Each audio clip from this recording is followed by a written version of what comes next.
자, 46절, 7절을 다시 보시면 이제 왕의 신하라고 돼 있죠. 왕의 신하가 예수님을 찾아와 가지고 이제 가버나움에 있는 자기 아들이 지금 병들어서 죽어가고 있으니까 한번 좀 신방으로 와주셔서 그죠? 신방 오셔서 우리 아들을 좀 고쳐주세요. 이렇게 와서 이제 부탁이라고 되어 있는데 사실은 간청이죠. 간청. 여러분 당시에 이제 왕의 신하라고 하면 아주 높은 귀족 중에 한 사람이거든요. 자, 근데 이분을 보면요, 자기 체면도 버리고 자기 위신도 생각 안 하고 예수가 누굽니까? 당시 30세 전후밖에 되지 않은 가난한 청년 목수예요. 목수 청년. 이름 없는 그 청년에게 와가지고 공개적으로 엎드려서 간청하는 장면이 오늘 기록이 되어 있습니다. 이런 고난은 사람을 겸손하게 만드는 것 같아요. 그죠? 저희도 보면요, 저희 어머니가 예수 믿으실 분이 아니십니다. 여러분 이제 보신 분들 아시지만, 뭐 대단하세요. 한 성격 하세요, 진짜로. 근데요, 병이 오니까 그 감당할 수는 내 힘으로, 저희 어머니는 뭐 내가 해서 안 되는 일이 있다고 생각 안 하고 사신 분이에요. 하여튼 정신력도 대단하시고요, 머리도 좋으시고. 근데 이 알 수 없는 질병, 이 문제 앞에서요, 이거 뭐 불공을 드려도 안 되고 치성을 드려도 안 되고 무당 불러서 구태도 안 되고, 그러다가 꿈속에서 하나님의 그 현목을 받고 예수를 믿고 나서, 그리고 이제 고침을 받았어요. 그리고 이제 평생 주님을 위해서 이제 남은 인생을 헌신하고 이제 드리는 인생을 사셨는데요. 고난이에요, 고난. 그 고난이 오니까 내 힘으로 할 수 없는 어떤 한계적인 상황 속에 부딪히니까 자아가 죽기 시작하더라고요. 내 생각이, 내 마음대로 안 되는 게 있구나. 그러니까 이제 꺾어지셔가지고 그 병 때문에 저희 어머님이 예수를 믿었고, 저희 어머님이 예수 믿는 거를 보고 오늘 본문에 이제 수가성 여인이 가가지고 하는 거 보고서 이제 많은 사람이 왔던 것처럼 저희 어머니 때문에 예수 믿은 사람이 굉장히 많습니다. 왜냐면 우리 어머니 아시는 분들은 예수 믿을 사람이 아니거든요. 안명환이가 예수를 믿었어? 그래서 안명환이 병이 고쳐졌어? 그걸 통해서 정말 많은 분들이, 저희가 이제 천안에도 한동안 살았는데요. 천안에서요, 저희 어머님이 4년 동안 전도왕이셨어요. 전도왕. 매년 100명 넘게 전도하셨어요. 100명 넘게. 전도왕이셨습니다. 그 지역에서 천안 일대에서요, 모르는 사람들이 없었어요. 모르는 사람이 없었어요. 간증이 많잖아요.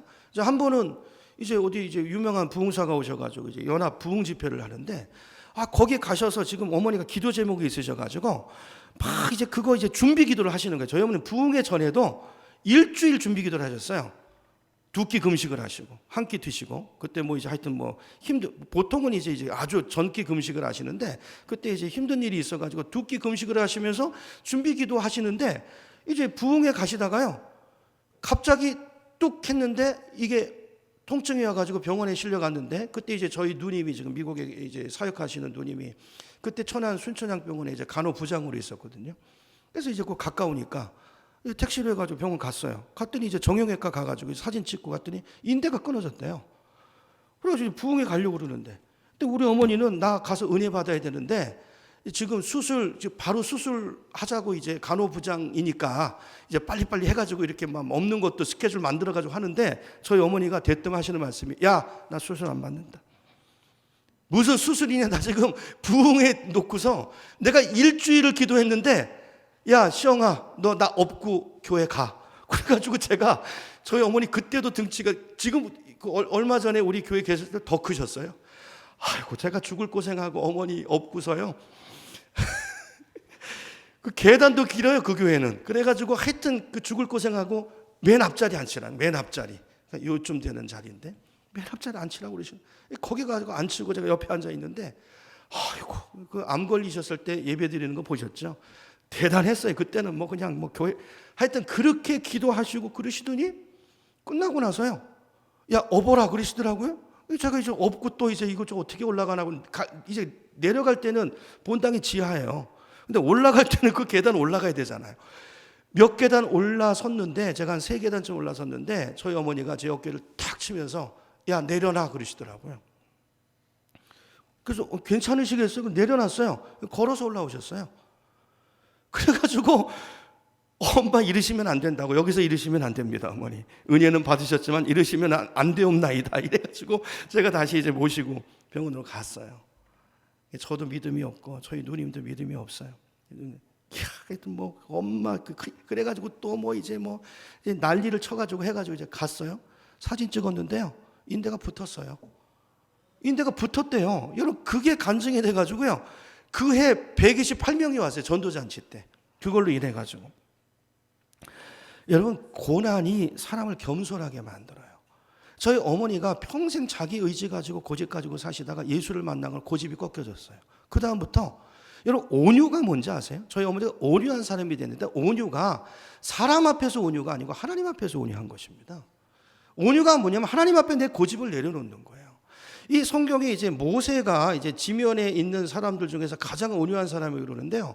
그 온유라는 말의 뜻이 뭐냐면 원어 뜻을 보면 그 뜻을 풀어보면 어떤 뜻이냐면 길들여진 야생마라는 뜻이에요. 여러분 야생마 길들이기 어렵죠. 지 맘대로 뛰어다니잖아요. 날뛰잖아요. 처음 모세 40년이 그런 인생이었어요. 근데 하나님이 광야 40년으로 늡니다. 그래서 거기서 혹독한 훈련을 통해서 80세가 된 모세는요 온유한 모세로 나왔어요. 그러니까 자기 생각이 아니고 청년 40살 때는 자기 힘으로 자기 생각으로 이스라엘의 구원을 이뤄보려고 날뛰다가 그 지경을 당하잖아요. 근데 80세가 된 모세는 어떻게 되죠? 하나님 손에 딱 곱비 잡힌 조련된 말이 돼서 나와요. 이게 온유예요, 온유. 그러니까 하나님이 그렇다고 그러면 그런 줄 알고 아니라고 그러면 아닌 줄 알고 하나님이 가라고 그러면 가고 서라고 그러면 서고 저희 어머니가 그렇게 신앙생활을 하시더라고요. 예수를 믿고 나서 얼마나 많은 기적이 있었는지 모르고 저희 모든 식구들이 어머니 신앙 때문에 그러니까 저희 어머니만 그런 게 아니고 저희 아버님 예수 믿으실 분이 아니시고요. 저도 보기는 이렇지만 한 고집합니다. 최씨 옥리에다가 곱슬머리는 아니지만 하여튼 고집이 있어요. 평생 도망 다니다가 어머니 기도로 붙들려서 지금 요만큼 와서 요만큼 사람이 돼 있는 거예요. 저도 평생 망나니 짓하고 평생 불순종하고 그러다가 늦게 붙들려서 왔어요. 근데 와서 보니까요. 하나님께서 그 작업을 또 하세요. 여러분 모든 인생이 마찬가지. 온유의 훈련이 하나님 앞에 부들부들. 그러니까 이해가 안 돼도 가라고 그러면 가고 주님 말씀이니까. 여러분 이 사람이 믿음의 사람인 줄로 믿습니다. 자, 고난이 사람을 겸손하게. 근데 고난이 축복인 거예요. 여러분 우리가 어떤 중한 병이라든지 어려운 일을 당하면 그게 정말 큰 환난이고 고통이고 슬픈 일이잖아요. 자, 근데 감사한 것이 뭐냐면 그것 때문에 예수를 믿게 되고 그것 때문에 하나님을 만나게 되고 그것 때문에 기적을 경험하게 되고 그것 때문에 구원받는 사람이 생겨요. 그러므로 고통이 이게 저주가 아니고 축복인 줄로 믿으시기 바랍니다. 우리가 다 고집이 있어요. 고집이 있어요. 하나님 어딘가 보여봐라. 저희 어머니 맨날 그러셨어요. 저희 어머니가 그 말을 굉장히 많이 하셨어요. 그 병이 걸리기 전에요. 저희 어머니 얼마나 불도가 세시고 맨날 연말 연시 되면 맨날 저기 굿은 기본으로 한번 해야 되고요. 하여튼 굿하는데도 돈 많이 들이시고 그 다음에 점쟁이 꼭 찾아가 가지고요. 웬 뭐 부족도 많이 하여튼 뭐 제 방에도 부족 떠덕떠덕 부족 붙어 있고 제 지갑 속에 이게 뭐죠 부적 하나 넣어 갖고 다니고 제 베개 밑에 넣어놓고 또 제 바지에다가 꼬매고 하여튼 저희 어머니 일을 뭘 하면 철저하게 하셨어요. 철저하게 대단하게 하셨어요. 그때 이제 저희 어머니 친구분이 있었고 굉장해서 전도를 많이 하는데 저희 어머니가 그러셨어요. 이야 하나님이 어딨냐? 하나님 있으면 보여봐라. 맨날 그랬어요. 그러더니 3년 그렇게 거부하고 그러시는 병이 왔어요.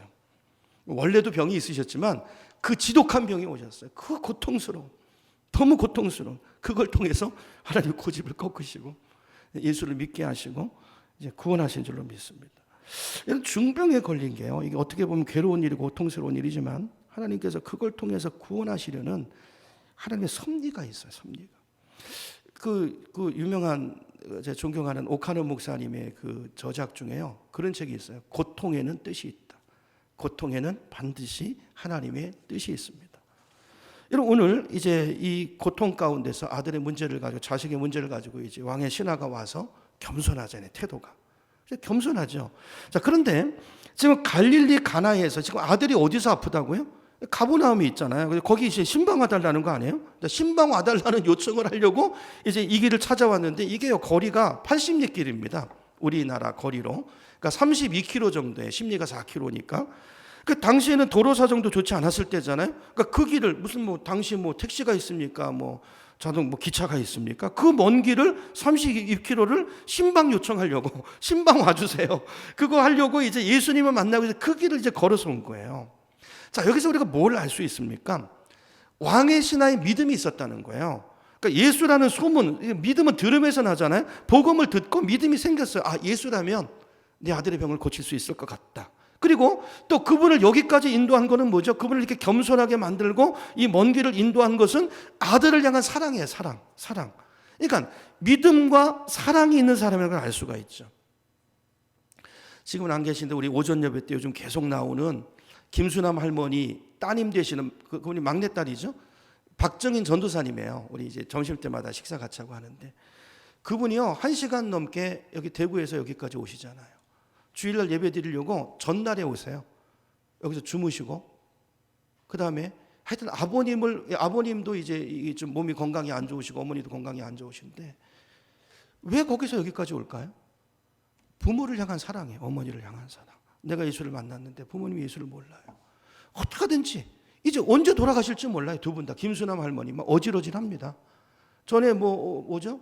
우리 저희가 이제 신방 갔다가 나왔는데 그 사이에 어디 가시다가 보셨죠? 이게 갑자기 정신이 나가 이렇게 갑자기 깜빡해가지고 넘어져가지고 여기다가 깨지고 그 가운데서도 이렇게 크게 다치지 않게 이렇게 하셨는데 언제 가실지 몰라요. 할아버지도 기력이 계속 사랑의 사랑. 어떻게든지 그 예수를 만나게 하려고 오늘 이 왕의 신하가 그 아들 문제 때문에 그 먼 길을 와서 예수님 앞에 납작 엎드리는 그 겸손과 사랑 그 모습이 그 전사님과 똑같이 있어요. 똑같이 있어요. 내가 받은 은혜 그 사랑 우리 어머니도 알고 우리 아버지도 알고 구원받고 천국 가셔야 되는데 천국과 지옥이 너무 확실하게 있는데 내가 그 복음을 아는데 이게 오늘 이제 본문 앞에 44절 가보세요. 선지자가 어디에서는 고향에서는 높임을 받지 못한다는 말씀이 있잖아요. 우리 전도사님도 고향에서 높임 받기가 어려우시죠. 그래서 하나님 크게 쓰시려고 우리 교회로 보내신 줄로 믿습니다. 제 교회가 아니라 고향에서 이제 그 전도사님이 하시는 말씀이 그 부모님이니까 어렵대요. 복음을 전하기가 너무 어렵다는 거예요. 너무 자기 자식을 알고 얘기하려고 그러면 이제 이게 안 되는 거예요. 그래서 어떻게든지 교회 나와서 이 새가족 모임 시간에 잠깐이라도 어머니가 그 복음을 듣고 한마디씩이라도 듣고 그래서 영의 귀가 열리고 그래서 예수 믿기를 바라는 그 간절한 마음으로 와가지고 지금 귀가 어두우시니까 이거 이어폰 끼고 들으시잖아요. 들으세요. 김순아 할머니가 오늘도 말씀을 들으시더라고요. 이게 굉장히 중요하죠. 오늘 49절을 보면 왕의 신하가 예수님에게 와서 이야기합니다. 주라고 그러죠. 내 아이가 어떻게 하기 전에 죽기 전에 내려오소서. 그러니까 지금 아이가 죽을 병에 걸려 있는 거죠. 거의 곧 죽을지 모르는 그런 상황인 거예요. 죽기 전에 좀 빨리 좀 내려와서 좀 기도해 주세요. 주님이 기도하시면 살겠나이다 그 말이죠. 그래서 와서 재촉을 하고 주님 앞에 엎드려서 간청을 하고 있는 거죠. 자, 근데 예수님의 반응을 보세요. 자, 근데 주님께서는 거기에 대해서는 대답도 쓰다 달다 말도 없으시고 뭐라고 그럽니까? 다만 가라 그랬어요. 가라. 그러면서 네 아들이 어떻게 됐다고요? 살아있다. 가라. 그러니까 왕의 신하 생각은 뭐예요? 이제 예수님이 가버나움에 와서 좀 신방 좀 오셔서 아들을 좀 축복도 좀 해주시고 안수기도도 좀 해주시고 이렇게 해서 좀 아이를 좀 낫게 해주실 거라고 생각을 하고 왔는데 예수님께서는 딸랑 말씀 한마디 그냥 거기에 대해서 신방에 대해서 말도 안 하시고 그냥 가라는 거예요. 네 아들 살았으니까 가라. 어떻게 보면 굉장히 섭섭할 수 있는 얘기예요. 왕의 신하가 만약에 교만한 사람이었다면 아마 화를 냈을 거예요. 그죠? 이런 사람이 있어. 내가 좀 누군지 내가 모르는 거야? 이러면서 내가 왕의 신하인데 어떻게 나를 이렇게 대접할 수 있지? 어떻게 저런 청년이 건방지지? 불평했을 수 있어요. 이런 나병 환자였던 나아만 장군이 그러지 않았습니까? 그 문둥병 때문에 그 엘리사 용한 선지자가 있다는 얘기를 듣고 멀리서 소문을 듣고 찾아왔는데 막상 왔더니 자기 생각에 얘기하지 성경에 있잖아요. 자기 생각에는 그래도 내가 나아만 장군인데 이런 당시 아람 나라가요 이스라엘보다 강국입니다. 큰 나라에서 군사를 이끌고요 수많은 금은 보화를 끌고 왔어요. 그러면 아니 조그만 나라 엘리사 선지자가 자기가 왔으면 나와가지고 그죠? 아이고 오셨습니까? 그리고 그죠? 좀 인사도 하고 그리고 손을 얹고 이렇게 할 줄 알았는데 코빼기도 안 보이는 코빼기도 안 보이고 조응시켜가지고 가서 전해라. 요단강 가서 몸 7번 씻으라고 전해라. 말 한마디 전하는 거예요. 똑같은 경우죠. 내다보지도 않고. 그러니까 나만 장군이 뚜껑이 열린 거예요. 이게 화를 내면서 뭐라고 말합니까? 내 생각에는 이럴 줄 알았는데 아니 저런 놈이 있나? 그러면서 아마 속으로 이를 갈았을 거예요. 두고 보자 말이죠. 내가 돌아가면 내 군사를 이끌고 와가지고 내가 쑥대박을 만들어 버리리라. 아마 이런 마음을 품었을 것 같아요. 그때 나아만의 종들이 뭐라고 말합니까? 아니 주인님, 선지자가 우리 장군님에게 뭐 대단한 일 시킨 것도 아니고, 아니 어려운 일 시켜도 장군님이 이 병을 나으려면 하실 텐데 하물며 가가지고 씻으라는 일인데 어려운 일도 아닌데 그거 뭐 못할 일이 뭐가 있습니까? 여기까지 오셨는데 한번 해보시죠. 그 말을 듣고 이제 나만이 깨달음이 있어가지고 이제 순종해가지고 이제 고침받는 사건이 나오잖아요. 근데 어쨌든 나만은요 순간에 화를 냈어요. 분노했어요, 분노. 근데 오늘 왕의 신하는 어떻게 하죠? 인격이 훌륭하죠. 그래서 화를 내지 않아요. 나만과 다른 모습을 보게 됩니다. 50절을 다시 보세요. 50절을 보면 49절에 신하가 말하죠. 주님, 내 아이가 죽기 전에 좀 꼭 좀 내려와 주세요. 간청을 하잖아요. 50절 예수께서 이르시되 가라. 그냥 가라는 거예요. 가라. 가긴 내가 뭘 가냐. 너 혼자 가라. 네 아들이 살아있다 하시니 그 사람이 그 다음 보세요. 예수께서 하신 말씀을 어떻게 했어요? 믿고 갔어요. 믿고 갔어요. 여러분 이게 중요한 것입니다. 이게 중요한 거예요. 믿고 갔어요. 믿고 갔어요. 그대로 믿고 순종한 거예요.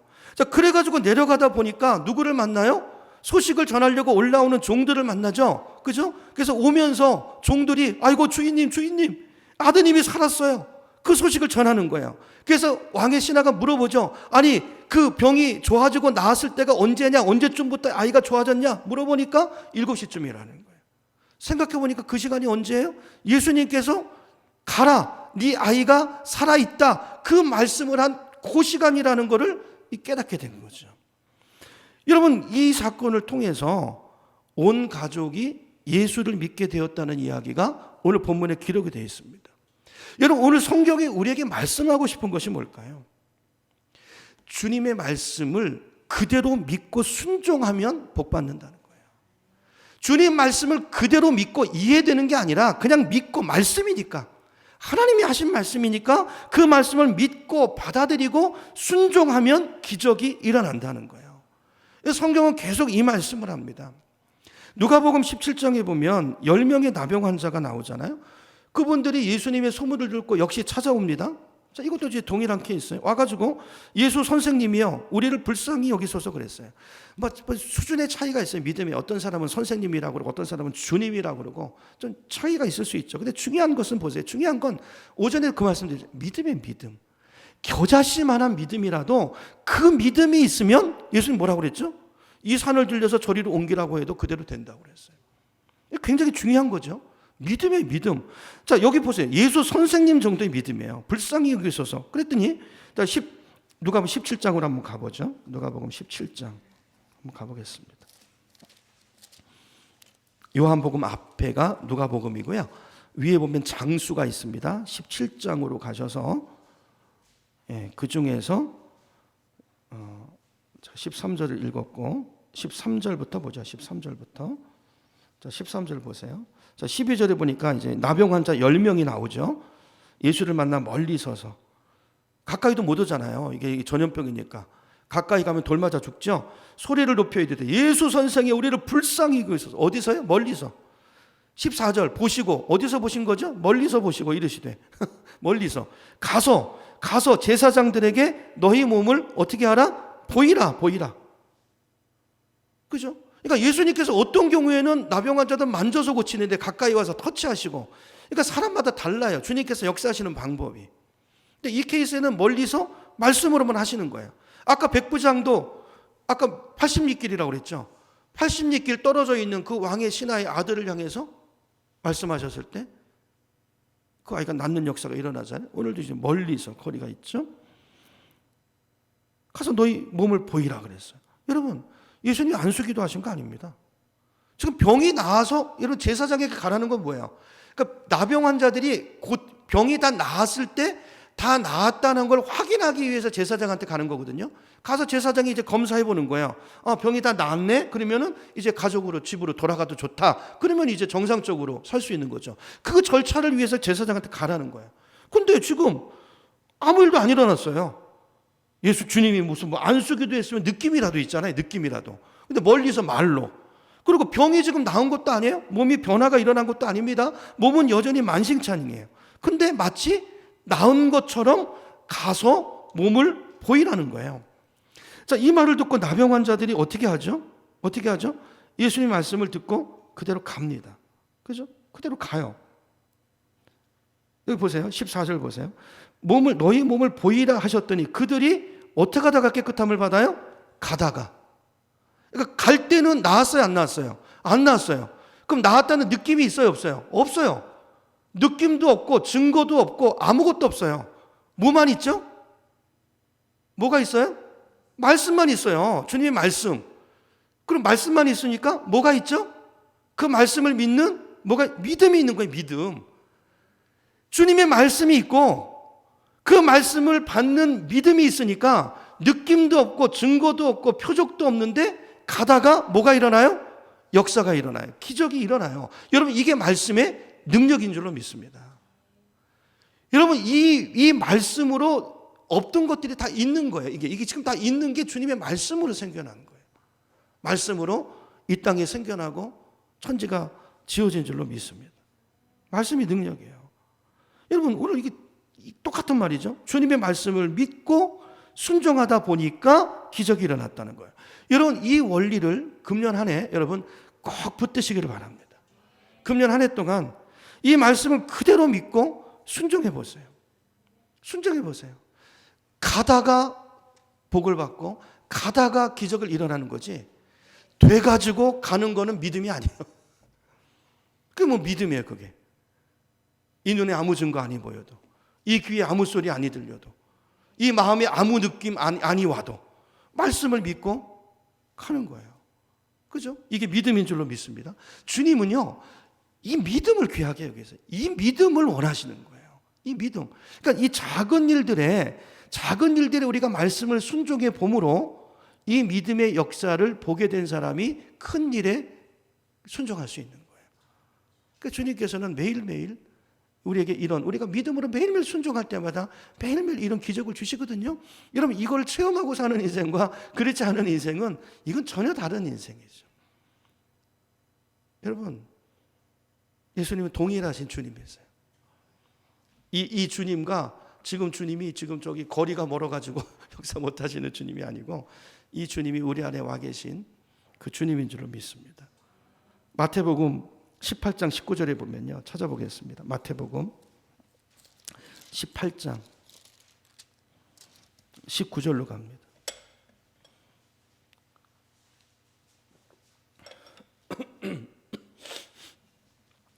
성경에 예수님 말씀 중에 진실로 그러면 이거 굉장히 중요한 말씀이죠. 진실로라는 말이 이게 아멘이라는 말입니다. 그러니까 계시록에 보면 예수님은 아멘이신 분이다 그랬어요. 구약의 모든 예언이 예수님에게서 아멘이 됐다고요. 말씀의 예언의 성취가, 그죠? 예언의 성취로 이 땅에 오신 분이 예수 그리스도예요. 그렇죠? 그러므로 우리가 아멘하면, 그리스도 안에서 아멘할 때 이 성경의 말씀이 그리스도 안에서 아멘이신 예수 그리스도의 능력으로 우리 삶 가운데 이루어진다는 거예요. 이게 굉장히 중요한 거죠. 말씀을 19절 보세요. 진실로 중요한 말씀이죠. 찾으셨죠? 진실로 다시 너희에게 이르노니 너희 중에 몇 사람이요? 2사람이 땅에서 합심하여 무엇이든지 구하면 하늘에 계신 내 아버지께서 그들을 위하여 이루게 하시고. 우리 교회는 이제 삼겹줄 기도를 하는데요. 삼겹줄은 이거보다 더 단단하겠죠. 여기 보니까 최소 단위가 2사람이에요. 2사람. 2사람이라도, 여러분 많지 않아도 됩니다. 2사람이라도 합심해서 무엇이든지 구하면 하늘에 계신, 누가요? 하늘에 계신 분 누구예요? 우리 아버지. 그분이 그들을 위하여 이루어 주신다는 거예요. 여러분, 2사람의 가장 좋은 단위가 누굴까요? 부부인 줄로 믿으시기 바랍니다. 배우자가 없는 분은 2분. 그래서 이게 굉장히 중요해요. 그러니까 이게 뭐냐면, 하나님 자체가 공동체로 거하세요. 성부, 성자, 성령 연합이죠. 그러니까 하나님은 이 마음을 합하는 걸 굉장히 중요하게 생각했어요. 2사람이 한 마음이 돼서 같은 마음을 품고 같은 비전을 품고 합심해서 하나가 돼서 무엇인지 그 기도를 굉장히 기뻐하신다고. 그래서 우리 이제 특세 때 우리 삼겹줄 기도 그 삼겹살 생각하고 우습게 생각하시면 안 돼요. 삼겹줄 기도 이 굉장히 중요해요. 세 분이 마음을 합쳐서 그 훈련이에요. 그것도 여러분 훈련. 그래서 세 분이 짝을 지어가지고 정말 내 삶의 문제를 놓고, 그러니까 확인 가능한 것들, 응답 여부를 체크할 것들, 그런 것들을 가지고요 우리가 정말 그걸 가지고 구하면 하나님께서 응답해 주신다는 것을 체험하는 이런 기도의 체험, 이런 것들이 우리 신앙을 굉장히 강건하게 세우는 것입니다. 신앙생활은 추상적인 게 아니에요. 자, 두 사람이 합심해서 구하면 그대로 이 말씀을 그대로 믿으시기 바랍니다. 그대로 실천하시기를 축복합니다. 말씀을 순종하는 게 중요해요. 순종해 보시기 바랍니다. 그러면 축복 받아요. 이 말씀이 내 삶에 아멘이 되고 이 순종을 통해서 우리 삶에 기적이 일어나는 줄 믿습니다. 자, 그런데 20절로 가보세요. 17장 마태복음 17장. 자, 그 말씀을 하시고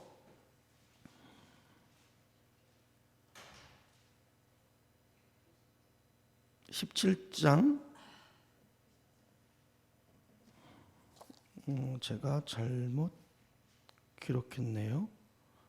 17장이 아니고 17장으로 갑니다. 자, 17장 이거부터 보죠. 자, 17장 20절로 가보겠습니다. 자, 17장 20절 보면 20절 같이 한번 읽어볼까요?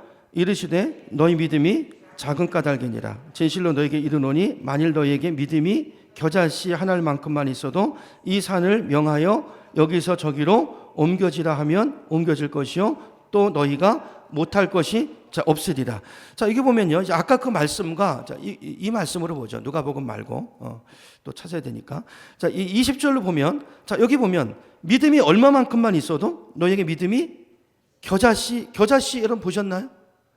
굉장히 조그맣죠. 자, 그만큼만 있어도 이 산을 명하여 저기로 옮겨지라 하면 옮겨질 것이요 너희가 못할 것이 없음이라 그랬어요. 그러니까 누가복음에 보면 이제 나중에 보세요. 이 말씀이 연결이 돼 있어요. 그러니까 우리 믿음이요 작아요, 불완전해요. 그래서 연합하는 게 중요해요. 여러분 같이 하면 믿음이 섭니다. 그래서 작은 믿음이라 할지라도 낙심하지 말고 포기하지 말고 두 사람이라도 합심해서 그 문제를 가지고 기도하면 하늘에 계신 우리 아버지께서 어떻게 하신다? 이루어주신다는 거예요. 여러분 이 말씀을 그대로 믿으시기 바랍니다. 그리고 순종하시고 여러분 실천해 보세요. 그래 기적이 일어나요. 여러분 우리 삶에 하나님 경험되지 않는 거는요 순종이 없기 때문이에요. 순종이 없기 때문에. 여러분 얼마나 말씀을 순종하고 사십니까? 자, 이 지금 제가 드린 이 말씀을 이제 설명해 주는 게 이제 사도행전 12장인데요. 사도행전 12장에 보면 헤롯이 이제 야고보를 죽이잖아요. 사도 야고보를 죽이고 이제 베드로, 당시 수제자인 베드로까지도 죽이려고 그러잖아요. 근데 그때가 마침 6월절이기 때문에 6월절에 이제 유대인들이 많이 모이니까 밀란이 일어날까봐 시행하지 못하고 이제 6월절이 끝나면 이제 사람들이 좀 흩어지면 그때 이제 죽이려고 베드로를 일단 감옥 속에 집어넣습니다. 집어넣는데 이제 어느 정도 집어넣냐면 당시 이제 예수님에 대한 두려움들이 좀 있었어요. 헤롯에게. 그래서 어떻게 하냐면 혹시라도 이거 빼내갈까봐 베드로를 쇠사슬로 묶어놔요. 그리고 군사들을 동원해가지고 철저하게 지키는데 어느 정도로 하냐면요. 아예 군사를요. 베드로가 이렇게 있으면 양쪽에 군사 둘을 놓고 셋을 같이 묶어버려요. 쇠사슬로. 그러니까 어떻게 합니까? 잘 때도 셋이 같이 자야 돼요. 그죠? 그리고 또 군사들이 지키고 있고. 자, 그러니까 자, 화장실을 가도 같이 가야 되고 잘 때도 같이 누워야 되고 이렇게 뒤집을래도 같이 뒤집어야 되고 이렇게 생각해 보세요. 이런 상황인데 베드로가 살아나올 가능성이 있습니까? 없습니까? 없어요. 1%도 없어요. 그러니까 이런 상황은요, 우리가 사실은 겨자씨만한 믿음도 가지기가 어려운 상황이죠.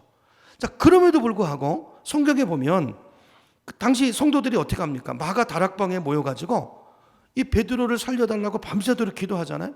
근데 성경에 보면 두세 사람만이라도 겨자씨만한 믿음을 일지라도 두세 사람이 합심해서 마음을 모아서 기도하면 하늘의 아버지께서 그 기도를 들으시고 응답한다고 그랬는데 성도들이 모여서 밤새도록 기도하잖아요. 어떤 일이 일어나죠? 가능성이 1%도 안 돼요. 어떤 일어납니까? 하나님이 천사를 보내셔가지고 쇠사슬이 다 풀어지게 하시고 옥문이 열리게 하시고 베드로가 걸어 나와요. 그렇죠? 옥문이 열려서 베드로가 돌아왔어요. 이런 베드로가 돌아와가지고 와가지고 그 마가 다락방에 와가지고 문을 두드리잖아요. 그러니까 로데라는 계집종이 나가죠. 누구세요? 그랬더니 야, 나 베드로야. 그러니까 로데가 어떻게 합니까? 깜짝 놀라가지고 반갑기도 하지만 너무 놀라가지고 문을 열어주지도 못하고 베드로인가 아닌가 이것도 의심스럽고 그래가지고 그 기도하는 자리로 가서 말해요. 베드로 사도가 나왔어요. 그러니까 그 기도하는 사람들이 뭐라 그러죠? 너 미쳤구나. 그래서 너 미쳤구나. 나 안 미쳤어요. 그러니까 그러면 천사가 왔나 보지. 뭘 말하고 있죠, 성경이? 기도하면서도 못 믿는 거예요. 겨자씨만한 믿음이지만 뭘 말하고 있는 것입니까? 그들이 모여서 한 마음으로 합심해서 기도하니까 하나님이 응답하시고 기적을 주시더라는 거예요. 이런 성경이 말하는 게 무엇입니까? 여러분, 오늘 우리가 이걸 기억해야 돼요. 여러분, 우리 중에 믿음이 완전한 사람 없습니다. 그걸 하나님이 아세요. 그래서 오늘 이 말씀을 주시잖아요. 너희 믿음이 처음부터 완성되는 게 아니에요. 여러분, 겨자씨를 왜 겨자씨를 얘기했을까요? 겨자씨는 자라는 거예요. 죽은 믿음은 안 자라지만 겨자씨만한 믿음이라 할지라도 그 믿음이 내 안에 심겨져서 그걸 품고 기도하면 그 믿음이 자란다고요. 새들이 깃들 만큼 엄청나게 자라요. 이걸 지금 설명하는 거예요. 지금 오늘 본문의 상황도요, 100% 안 될 것이 확실하고 이게 될까? 이런 의심을 가지고 기도하지만 그럼에도 불구하고 아니 내 생각을 누르고 아니 의심이 나니까 안 한 게 아니고 의심이 나지만 이건 내 생각이지만 아니 말씀이 했으니까 뭐가 되겠지. 그래가지고 두세 사람이라도 합심해서 기도하니까 뭐가 일어나요? 기적이 일어나는 거예요. 제가 교육전도사로 있을 때요, 서울에 이제 성북 쪽에 이제 큰 교회인데 거기 이제 장로님 중에 한 분이 제약회사를 하는 분이 계셨어요. 제약회사 하는 분이 계셨는데 그 이제 장로님이신데 이제 장로님은 그렇게 그 믿음이 좋아 보이지 않고 권사님이 굉장히 이제 믿음이 좋으신데 이제 갑자기 이제 그 회사에 세무조사가 나온다는 거예요. 그때만 해도 이제 이제 90년대니까 그때만 해도 막 이제 하여튼 뭐 옛날에 뭐 이해되지 않는 일들이 많이 일어났잖아요. 뭐 권력에 의해서 막 기업이 날아가기도 하고. 그래서 이제 뭐 난리가 난 거죠. 뭐 그때 당시에 잘못 걸리면 뭐 감옥에도 가고, 그렇죠? 회사가 망하는 거는 뭐 이거는 뭐 우스운 일이고. 그러니까 이제 이 권사님이 아들, 딸, 손자까지 식구를 다 불러 모은 거예요. 학교도 못 가게 하고. 그러면서 온 식구가 금식하면서 기도했어요. 하나님 살려달라고. 하나님, 우리가 하나님의 일을 하는 사람들이고 그래도 정직하게 회사를 운영했는데 하나님 이게 웬일입니까? 하나님 살려주세요. 하나님 나라를 위해서 살 수 있게 해주세요. 그렇게 하면서 이제 교회에다가도 기도를 부탁하고, 그래서 이제 제가 그때 이제 중등부 전도사 할 때인데 거기 이제 이제 권사님 손녀가 이제 중등부 중학교 1학년, 그러니까 이제 교육자들한테 교육 전도사들에게까지 다 연락이 와서 제가 이제 신학교 양지 공부하고 있는데 이제 연락을 받았어요. 이제 전도사를 다 기도했죠. 자, 그러고 나서 금식 권사님이 이제 3일 이제 작정하고 이제 일단 1차 금식을 들어갔는데 이제 3일 금식하고 끝나는 날 이제 세무서에서 연락이 왔다는 거예요. 와가지고 이게 우리가 조금 좀 착오가 있었던 것 같다고, 그래서 조사하러 가지 않겠다고. 이미 다 오는 게 확정시돼 있었는데 이제 갑자기 세무조사가 이제 스탑이 된 거예요. 여러분, 이게 우연일까요? 여러분, 아무 일도 조치를 한 게 없어요. 그 회사에서는요. 오로지 기도한 거 말고 없어요. 기도 응답인 줄로 분명히 믿습니다. 여러분, 우리가 큰 일이든지 작은 일이든지 어떤 일이라 할지라도 내 안에 겨자씨만한 믿음이라도 있으면 여러분, 나 혼자서 하지 마시고 여러분, 교회는 공동체예요. 교회 공동체입니다. 하나님이 이걸 굉장히 기뻐하세요. 그래서 우리가 두 사람이라도 합심해서 삼겹줄이 돼서 기도하면 산을 바다로도 옮길 수 있고 하지 못할 일이 우리 가운데 없는 줄로 믿습니다. 이런 금년 한 해 가운데 여러분의 가정 가운데 이 기도가 회복되기를 축원합니다. 제일 좋은 거는요, 부부 사이에 손을 맞잡고 기도하는 거예요. 마음을 합치는 거예요. 내 힘으로 하는 게 아니라 우리의 삶의 문제를 겨자씨만한 믿음이라도 그 하나님 앞에 아뢰고 기도하고, 그리고 그런 응답을 좀 금년 한 해 여러분, 내가 하나님 앞에 내가 응답받고 하나님을 경험하리라, 만나리라, 이게 우리 가정마다 목표가 됐으면 좋겠어요. 여러분, 저희도요, 저희 이제 아내도 있는데, 저 미국에 살 때 막내 아이가 이제 은선이가 왜 이름이 은선이냐면 여기 이제 하나님이 선물로 주셨다고 해서 은선이거든요. 기가 막힌 사연이 있어요. 제가 이제 미국 가서 그때 라스베가스로 왔는데 그때 이제 신분 문제가 완전히 해결되지 않은 상황이라 라스베가스에서 아기가 딱 나와가지고 딴 데로 지금 옮기기도 어려운 상황이에요. 신분 문제라든가 여러 가지 진행되는 상황들이 있기 때문에 거기 있어야 되는데요. 거기서 라스베가스에서 애를 낳으려면요, 애 낳는 데만 3만 불이에요. 3만 불. 우리나라 돈으로 3천만 원쯤 되죠. 이게 말이 됩니까? 그래가지고 저희 그때 상황에서 그렇게 할 수도 없고, 그래서 그 로스앤젤레스 이제 거기서 이제 100마일로 한 140km 정도로 달려가지고 한 4시간 정도 가면 이제 LA가 나와요. LA. 거기 가면 이제 아직 신분이 해결되지 않고 이렇게 어려움에 있는 분들을 도와주는 그런 병원들이 있어요. 미국은 굉장히 그런 게 잘 되어 있습니다. 그래서 그 병원 이름이 선한 사마리아 병원이에요. 굿 사마리탄 이제 하스피털인데, 근데요, 이게 생각해 보세요. 거기 가서 입원할 수도 없고, 라스베가스입니다. 여기서 출발해서 가서 애를 낳아야 되는데 중간에 어떤 일이 있으면 어떡합니까? 그래가지고 저희 가족들이요, 그 예배당에서 예배 드리고 나서 주마다 기도를 했어요. 매주마다. 또 가정에서도 그 카페트 위에서. 그때 이제 우리 큰애 지선이 있고, 은선이 나오기 전이죠. 승찬이 있고 기찬이 있고 저희 부부에서 5명이서 간절히 기도했어요. 마음을 모아서, 하나님, 우리 이런 상황이고 우리 엄마가 이렇게 아기를 가진 상황인데 지금 상황은 여차저차한데, 자, 여기서 오늘 이제 아기 날 때 되면 이슬이 비친다고 그러잖아요. 오늘 아침에 이슬이 비치면 그때 출발해서 그 병원에서 입원해서 편안하게 조치를 밟아가지고 그날 아기 잘 나올 수 있게 도와주세요. 이제 이렇게 아이들 고사리 같은 손잡고 그렇게 겨자씨만한 믿음이라도 기도했는데요, 하나님이 신실하게 응답을 해주셨는데 아침에 이슬이 비쳤어요. 그래가지고 여기서 갔어요.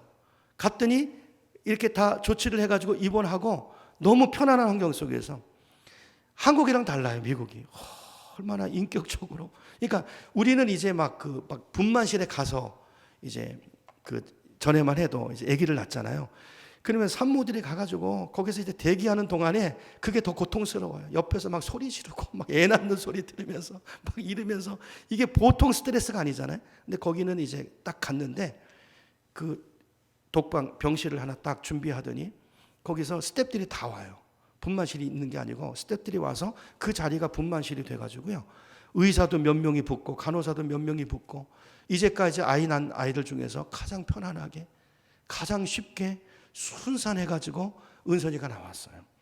그래서 하나님께서 우리에게 주신, 기도의 응답으로 주신, 선물로 주신 은혜의 선물이다. 그래서 은선이. 근데 그 은선이를 통해서 그 이후로도 얼마나 하나님께서 은혜를 주시고 위로를 주시고 복을 주시는지 몰라요.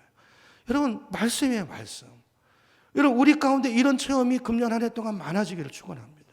가정에 있는 문제들, 여러분, 그래서 저희 아이들도요, 그날 그 기억을 잊지 못해요. 문제가 있으면 기도하는 거예요.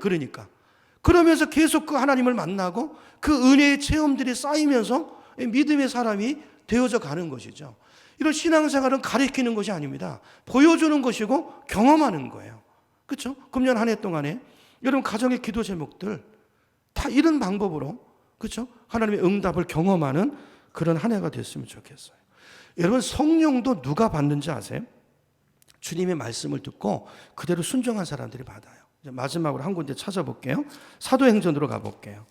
사도행전 1장으로 가봅니다. 사도행전 1장 4절로 가볼게요. 사도행전 1장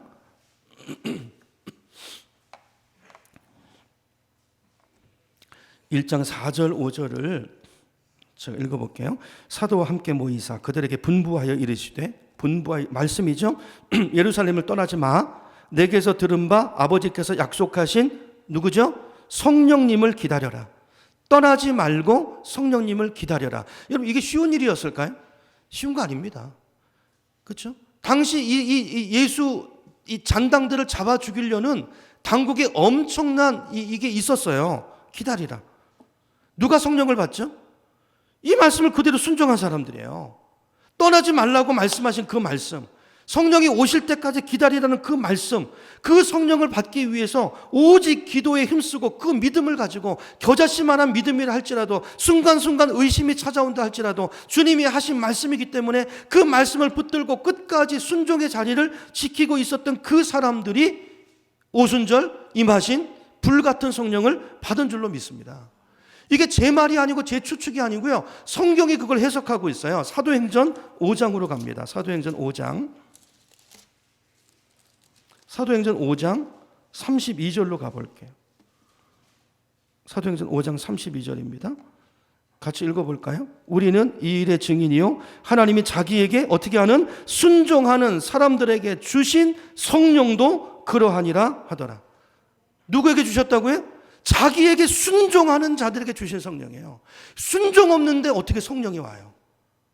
여러분, 순종하는 자들에게 성령도 임하시는 줄 믿습니다. 하나님의 말씀을 그대로 믿고 어떤 불이익이 올 것 같아도 어떤 두려움이 있어도 눈에 보이는 것이 없어도 증거가 없고 느낌이 없어도 내 생각은 다르게 말하고 있어도 속에서 내 자아가 소리를 쳐도 그거 누르고 모든 생각과 감정을 오직 말씀 밑에 처복종시키고 그 말씀을 순종하는 자들에게 성령이 임하시는 줄로 믿습니다. 금년 한 해 동안에 여러분 주님의 말씀 한마디 한마디를 그대로 믿으시기를 축원합니다. 그리고 그 말씀을 그대로 실천하시기를 축원합니다. 순종하시 순종. 그러면 기적이 일어나요. 그 말씀의 복이 우리 가운데 임하는 것입니다. 아무쪼록 금년 한 해 이 땅을 살아가면서 여러분 어떤 일이 있어도 두려워하지 마시고 말씀을 붙드세요. 말씀. 다른 건 다 변합니다. 변치 않는 게 말씀이고 약속이에요. 그 말씀을 붙잡고 보이지 않아도 느낌이 없어도 두 사람이라도 합심해서 내 믿음이 흔들리면 같이 기도하세요. 같이. 그래서 그 말씀을 붙들고 합심해서 기도하시기 바랍니다. 그래서 복을 누리시고 기적을 체험하시고 성령의 충만함을 받으시고 항상 승리하는 이긴 자로 간증이 있는 저와 여러분의 삶이 되기를 주님의 이름으로 축원합니다.